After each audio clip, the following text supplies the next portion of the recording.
नमस्कार. मी प्राध्यापक डॉक्टर राजशेखर येळीकर. आज शेअर गुंतवणुकीमधील तंत्र मंत्र याचा का पुढचा भाग बघणार आहोत. मित्रो, या मालिकेतील हा चौथा भाग आहे. तर शेअरमध्ये गुंतवणूक करताना अनेक लोक आपल्या मित्र किंवा नातेवाईक यांना शेअरमध्ये कसा फायदा झाला हे सांगत असतात आणि त्याचं बघून अनेक लोक शेअरमध्ये गुंतवणूक करण्यासाठी प्रवृत्त होतात. पण असं दिसून येतं की लोक फक्त शेअरमधला फायदा सांगतात, पण कधी त्या नुकसान झालेलं कधी त्याची वाच्यता करताना दिसत नाहीत.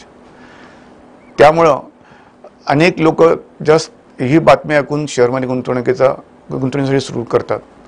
तर मंडळी, अशा ऐकू गोष्टीवरती आपण विश्वास ठेवून शेअरमध्ये गुंतवणूक करू नये असं मला वाटतं.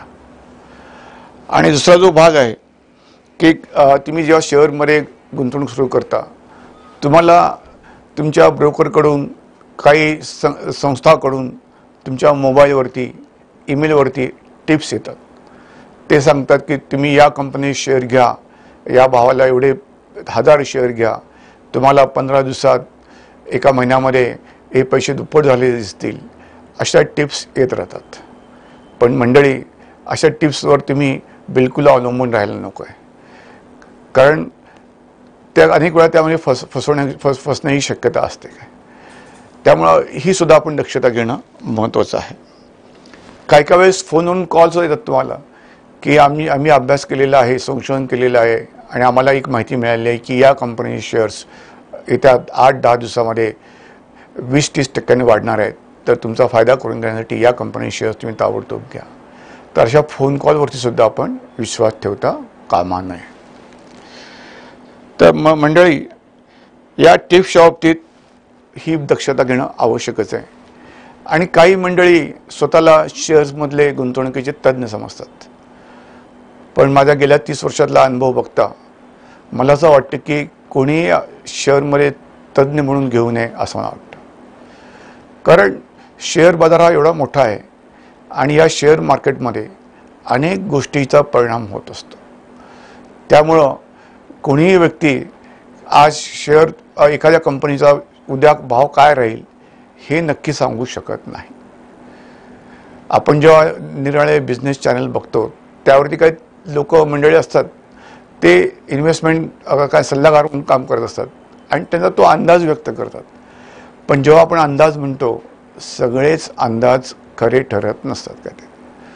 तर सगळ्यात महत्त्वाचं मला असं म्हणायचं आहे की तुम्ही तज्ज्ञ म्हणत असाल तर त्या तज्ज्ञाला तुम्ही विचारलं पाहिजे की उद्या या कंपनीचा शेअरचा भाव काय राहील, उद्या या बॉम्बे स्टॉक एक्सचेंजचा सेन्सेक्स किती राहील, किंवा राष्ट्रीय शेअर बाजाराचा निर्देशांक जो निफ्टी आहे तो उद्या कुठल्या याला भावाला चालू होईल आणि कुठल्या भावाला बंद होईल हे जे करेक्टपणे सांगू शकतील त्यांना आपण तज्ज्ञ म्हणू शकू. पण असा होताना आढळत नाही. त्यामुळं मी बघितले की थातूरमातूर नॉलेज घेऊन काही मंडळी स्वतःला तज्ज्ञ म्हणून याचे क्लासेस चालवतात, सेमिनार घेतात. तर अशा लोकांपासून आपण सावध राहायला पाहिजे. तसेच मला म्हणायचं याच्यामध्ये की शेअर बाजार हा तसा सेन्सिटिव्ह असतो. म्हणजे शेअर बाजारावरती राष्ट्रीय आंतरराष्ट्रीय घडामोडीचा परिणाम होतोच, याशिवाय कंपनीचा परफॉर्मन्स, कंपनीचे रिझल्ट्स, कंपनीची विक्री याचासुद्धा परिणाम होत असतो. या व्यतिरिक्तसुद्धा शेअर बाजार एवढा सेन्सिटिव्ह असतो की मान्सून, आपली अर्थव्यवस्था ही शेतीवर अवलंबून आहे. त्यामुळे जर मान्सून व्यवस्थित चांगला असेल तर शेअर बाजार वाढताना दिसतो. मान्सून एखाद्या वर्षी बरोबर नसेल तर शेअर बाजार कोसळताना दिसतो. नुसतं मान्सूनच्या बातमीवरती सुद्धा शेअर बाजारामध्ये चढउतार होत असतात. एवढं सांगायला हरकत नाही की शेअर बाजार एवढा सेन्सिटिव्ह असतो की पंतप्रधानांची तब्येत बिघडली म्हटलं तरी कधी कधी आपला शेअर बाजार खाली आलेला आहे, असं पाठिंबा आपण ऑब्झर्व केलेलं आहे. तर अनेक गोष्टी याच्यामध्ये परिणाम करत असतात. तर तुम्ही या गोष्टीची दक्षता घेऊन ऐकीव गोष्टीवरती तुम्ही शेअरमध्ये गुंतवणूक करू नये असं मला तुम्हाला सुचवायचं आहे. नंतर दुसरा जो भाग आहे की शेअरमध्ये गुंतवणूक करताना आपण कुठल्या कंपनी किती शेअरमध्ये आपण गुंतवणूक करावी. तसं बघायला गेलं तर राष्ट्रीय शेअर बाजार आणि मुंबई शेअर बाजारावरती जवळजवळ 7,000 कंपन्यांचं रजिस्ट्रेशन आहे. आपण तर एवढ्या सगळ्या कंपनीमध्ये गुंतवणूक करू शकत नाही आहे. तर सर्वसामान्यपणे आपण जास्तीत जास्त 10 ते 15 कंपन्यांमध्ये आपण गुंतवणूक करावी असं मला वाटतं.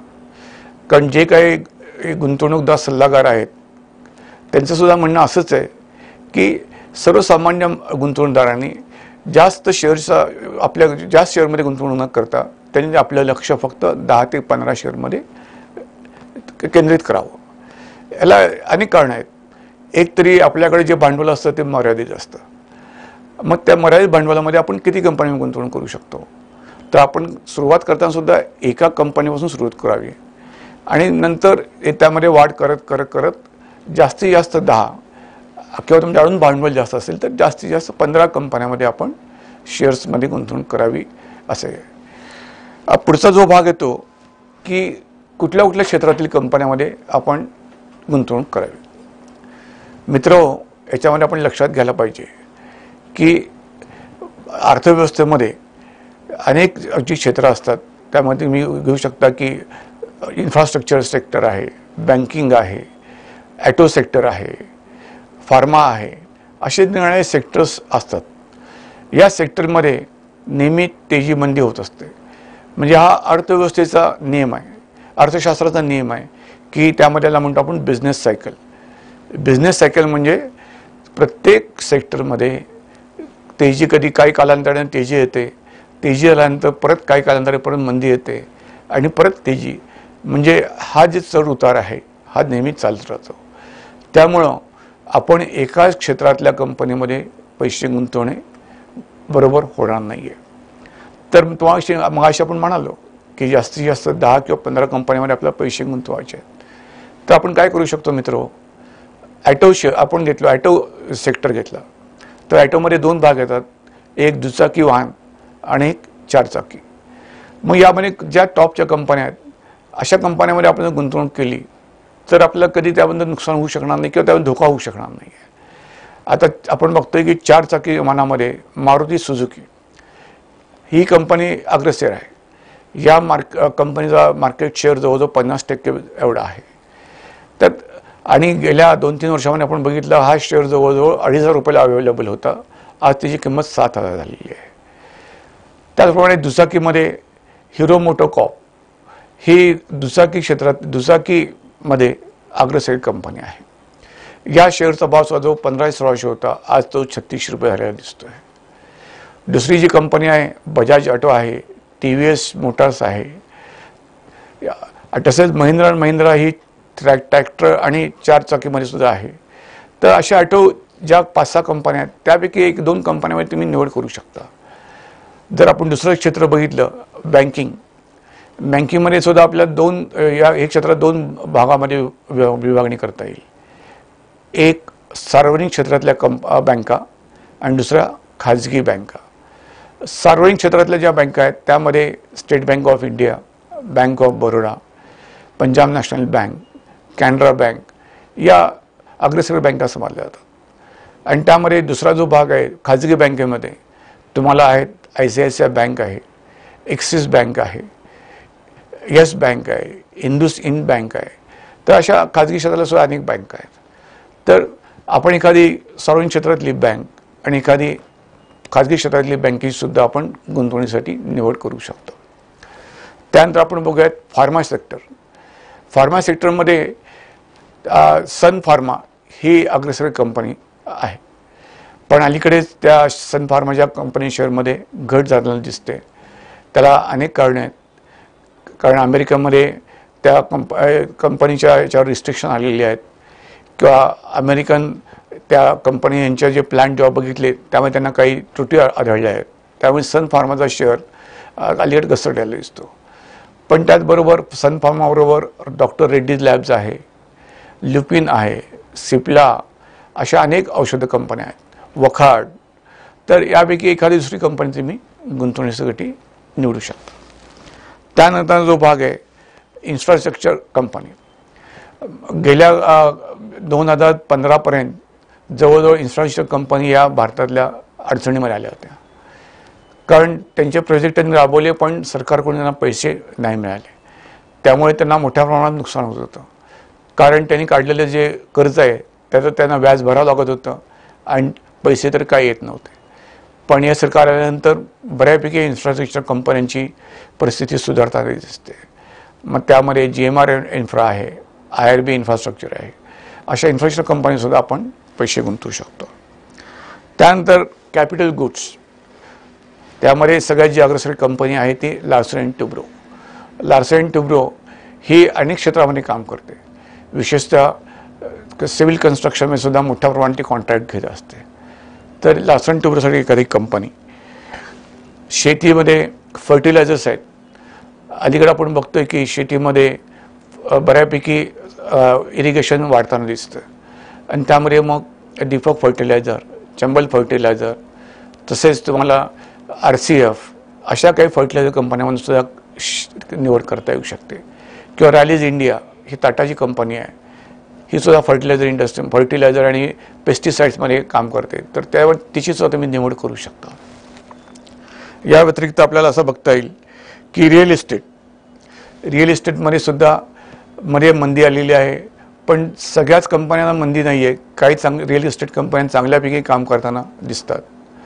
त्यामध्ये शोभा डेव्हलपर्स म्हणून बेंगळुरूची एक कंपनी आहे, कोलते पाटील ही पुण्याची एक कंपनी आहे, तसेच DHFL आपण याची दिल्लीकडची कंपनी आहेत काय, तर त्यामध्ये सुद्धा अशोका बेल्कॉन म्हणून कंपनी आहे. अशा कंपन्यांमध्ये सुद्धा आपण गुंतवणूक करू शकतो. याशिवाय आपल्याला म्हणता येईल टेलिकॉममध्ये आयडिया आहे, व्होडाफोन आहे, त्यामध्ये परत टाटा टेलिकॉम आहे. तर अशा काही टेलिकॉम कंपनीमध्ये आपण गुंतवणूक करू शकतो. आणि सगळ्यात महत्त्वाचं जे क्षेत्र आहे ते सिमेंटची मागणी ही वरच्यावर वाढत जाणार आहे. असं काही म्हणजे आपण ओव्हरऑल जर ॲक्टिव्हिटीज बघितल्या आपल्या, तर सिमेंट कंपनीसुद्धा त्यामध्ये मागणी वाढताना दिसते आहे. मग त्यामध्ये अल्ट्राटेक सिमेंट असेल, अंबुजा सिमेंट असेल, इंडिया सिमेंट असेल, श्री सिमेंट्स, अशा अनेक सिमेंट कंपन्या आहेत ज्यामध्ये सुद्धा आपण गुंतवणूक करू शकतो. तर मित्रांनो, या ठिकाणी मला असं उल्लेख करायचा आहे की सांगायचं आहे की तुम्हाला असे अनेक क्षेत्र उपलब्ध आहेत, तर प्रत्येक क्षेत्रातील 1-2 कंपन्या निवडून तुम्ही तुमचा पोर्टफोलिओ असा सेट करू शकता. पोर्टफोलिओ म्हणजे काय, अनेक कंपन्यांमध्ये आपण जी गुंतवणूक केली असते त्या सर्व कंपनीचा एक संच, त्याला आपण पोर्टफोलिओ म्हणतो. त्यामुळे असं सांगितलं जातं की पोर्टफोलिओमध्ये तुमच्या निरनिराळ्या कंपनी शेअर्स असणं आवश्यक आहे. त्यानंतर मित्र आपण बघूयात की परताव्यासंबंधीची योग्य अपेक्षा. परतावा म्हटल्यानंतर आपण बघायला पाहिजे की आपल्याला किती परतावा अपेक्षित आहे. म्हणजे मी गुंतवणूक केल्यानंतर मला किती पैसे मिळायला पाहिजेत याची कल्पना तुम्हाला स्पष्ट पाहिजे. वॉरन बफे हा जगातील सगळ्यात श्रीमंत माणूस, तसं म्हणलं तर बिल गेट्स आणि वॉरन बफे नेहमी 1-2 याच्यामध्ये असतात. पण वॉरन बफे हे जे श्रीमंत आहेत ते त्यांची शेअरमधल्या गुंतवणुकीमुळे त्यांचा नंबर वरच्या लेवलला आहे. तर वॉरन बफेंचं म्हणणं काय की तुम्हाला शेअर्स गुंतवणुकीमधून दरवर्षी 12.5% किंवा त्यापेक्षा जास्त फायदा मिळाला, रिटर्न मिळाले तर तुम्ही नशीबवान आहात. तर मित्रो, जो जगातला श्रीमंत माणूस आहे किंवा जगातला शेअरमध्ये गुंतवणूक करून श्रीमंत झालेला माणूस आहे, तो काय म्हणतोय, 12.5% तुम्हाला जरी रिटर्न मिळाले तर तुम्ही समाधानी असायला पाहिजे किंवा नशीबवान तुम्ही समजायला पाहिजे. त्यामुळं तुम्ही शेअरमध्ये गुंतवणूक करत असताना तुम्ही निश्चित करायला पाहिजे की मी गुंतवणूक केल्यानंतर या शेअरमधून मला किती परतावा मिळाल्यानंतर मी या शेअरमधून बाहेर पडेन हे तुमचं स्पष्ट असायला पाहिजे. खूपदा काही लोकांची चुकीच्या कल्पना असतात, मी या शेअरमध्ये पैसे घातले की माझे पैसे दुप्पट होतील, 5-6 महिन्यात दुप्पट व्हायला पाहिजेत, वर्षात दुप्पट व्हायला पाहिजेत. पण असं फार क्वचित कंपनी बाबतीत होतं. नाहीतर बहुसंख्य कंपन्यांमध्ये तुम्हाला टप्प्याटप्प्याने वाढ होताना दिसते. आणि हे जे रिटर्न आपण काढतोय शेअर्समध्ये रिटर्न, त्यामध्ये 2 भाग आपण लक्षात घ्यायला पाहिजेत. तुम्हाला मिळणारा लाभांश आणि त्या शेअरच्या बाजारभावामध्ये झालेली वृद्धी, या दोन्हीचा विचार करून आपण हे रिटर्न्स काढत असतो. तर मित्र, माझ्या मते तुम्हाला आज बँक FDमध्ये जर 7 ते 8% दरवर्षी मिळत असतील तर तुम्हाला समजा 12.5% 13% 15% जर तुम्हाला रिटर्न वार्षिक मिळत असतील तर तुम्ही निश्चित समाधानी असायला पाहिजे असं मला वाटतं आणि त्या दृष्टीने तुम्ही शेअरच्या गुंतवणुकीकडे बघायला पाहिजे. नंतर एक असं दिसून आलं की काही लोक जसं आपण विशेषतः तरुण वयामध्ये प्रेमात पडतात त्याप्रमाणे काही गुंतवणूकदार काही शेअर्सच्या प्रेमात पडतात आणि त्या शेअर्समध्ये भाव वाढले तरी ते शेअर विकत नाहीत. तर याच्यामध्ये तुम्ही तुमच्या भावनेला आवर घालायला पाहिजे. कारण काय इथं प्रेमाचा इथं काय संबंध प्रेम एखाद्या कंपनी शेअरवर प्रेम करून काय तुम्हाला काय मिळणार आहे. पण हा एक भावनात्मक इश्यू झाला. पण तुम्ही एकदा ठरवली की मला एवढे रिटर्न मिळायला पाहिजेत तर तेवढे रिटर्न मिळाले तर तुम्ही त्यामधून तेवढे रिटर्न घेऊन त्यामधून बाहेर पडायला पाहिजे. या ठिकाणी मला एका मित्राची गोष्ट सांगायला हरकत नाही. त्याने लुपिनचा शेअर 1600 रुपयाला घेतला आणि जवळजवळ तो 2000 रुपयाला पोचला. तर त्याला आम्ही म्हटलं चर्चा तू काय विकत का नाही आहे. नाही माझी आवडती कंपनी आहे मी विकणार नाही कधी शेअर असं म्हणून त्यांनी ते शेअर्स ठेवले. मित्रो आज त्या लुपिनचा भाव 1100 रुपये झालेला आहे. जर तुम्ही असे प्रेमात पडलात एखाद्या कंपनी शेअरच्या तर तुम्हाला नुकसानसुद्धा होऊ शकतं. त्यामुळे तुमच्या इथं भावनेला तुम्ही हे न करता तुमचा नफा मिळवणे हा उद्देश ठेवूनच तुम्ही शेअरमध्ये गुंतवणूक करणं आवश्यक आहे असं मला वाटतं. नंतर आपण जो शेअरमध्ये गुंतवणूक करतो त्याचा वेळोवेळी आढावा घेणं आवश्यक आहे. मी काही माझे मित्र बघितले नातेवाईक बघितले ते शेअरमध्ये गुंतवणूक त्यांनी केली पण ते कधी त्याला ढुंकून बघत नाहीत. कधी वर्षातून 2 वर्षातून कधी जाग आली तर ते काढतात आणि बघतात काय शेअरचे भाव झाले. शेअरचे भाव वाढले असतील तर विकून टाकतात नसेल तर तसंच ठेवून टाकतात. पण माझ्या मते शेअरमध्ये गुंतवणूक करणाऱ्या लोकांनी कमीत रोज तरी आढावा घ्यायला पाहिजे. कारण आपण आज इंटरनेटच्या जगात राहतोय. शेअर बाजार मार्केट बंद झाल्यानंतर तुम्ही तुमच्याकडे असलेल्या 10-15 शेअरमध्ये काय कमी जास्त झालं हे बघायला काय हरकत नाही आणि ह्याला हार्डली माझ्या मते 5 मिनिटं सुद्धा लागत नाहीत. तुम्ही फारच बिझी असाल तर तुम्ही काय करू शकता आठवड्याला तुम्ही रिव्ह्यू घ्या. पण तुमच्याकडे जे शेअर्स आहेत त्याचा कमीत कमी दर आठवड्याला तुम्ही रिव्ह्यू घ्यायला पाहिजे. रिव्ह्यू याचा अर्थ त्या शेअरच्या भावामध्ये वाढ झाली किंवा कमी झाले हे बघणं. त्याच बाबतीत त्या कंपनीच्या बाबतीत काही बातम्या आल्या आहेत का त्या कंपनीच्या बाबतीत विक्री कशी चालू आहे नफ्याचं प्रमाण काय आहे या गोष्टीसुद्धा माहीत करून घेणं आवश्यक आहे. आणि सगळ्यात शेवटी आपण असं बघूयात आज की शेअर्समध्ये किती रक्कम गुंतवावी. तसं बघायला हा अवघड प्रश्न आहे मित्र. कारण प्रत्येकाची आर्थिक स्थिती ही वेगळी असते. कोण 50,000 गुंतवेल कोण 5 लाख गुंतवेल कोण 50 लाख गुंतवेल. त्यामुळे किती गुंतवावे हा ज्याचा त्याचा वैयक्तिक प्रश्न आहे. पण गुंतवणूक करत असताना मला एवढं सुचवायचं आहे की तुमचं जे उत्पन्न असेल त्या उत्पन्नातील खर्च वजा जाता जी रक्कम असेल त्यातला थोडा भाग आपण शेअर्समध्ये घालू शकतो. आणि गुंतवणूक करताना समजा तुमचं एक लाख रुपयाचं उत्पन्न आहे आणि तुमचा 50,000 रुपये तुमचा खर्च आहे तर राहिले 50,000 तुम्ही बचत करू शकता. त्यामधले परत तुम्ही काही 20,000 रुपये तुम्ही तुमच्या कर बचतीच्या काय योजना त्यामध्ये घातल्या असेल तर दरमहा तुम्ही 25-30,000 रुपये शेअर्समध्ये गुंतवणूक करू शकता. आणि ह्यालाच म्हणतो आपण एक सिस्टमॅटिक इन्व्हेस्टमेंट प्लॅन. तसं बघायला गेलं तर तुम्ही नियमित गुंतवणूक ही शेअरमध्ये करायला हवी. एकाच वेळेस शेअरमध्ये गुंतवणूक करणं हे जेव्हा मार्केट खाली आले असेल त्यावेळेस करणं योग्य ठरेल. पण जर तुम्ही नेहमी गुंतवणूक करणार असाल तर दरमहा तुम्ही ठराविक रक्कम शेअर्समध्ये गुंतवणूक करावी. आणि किती करावी हा त्याच्या आर्थिक परिस्थितीचा भाग आहे आणि तुम्ही किती पैसे बाजूला काढू शकता हा विचार करून तुम्ही शेअरमध्ये गुंतवणूक करावी असं मला वाटतं. धन्यवाद.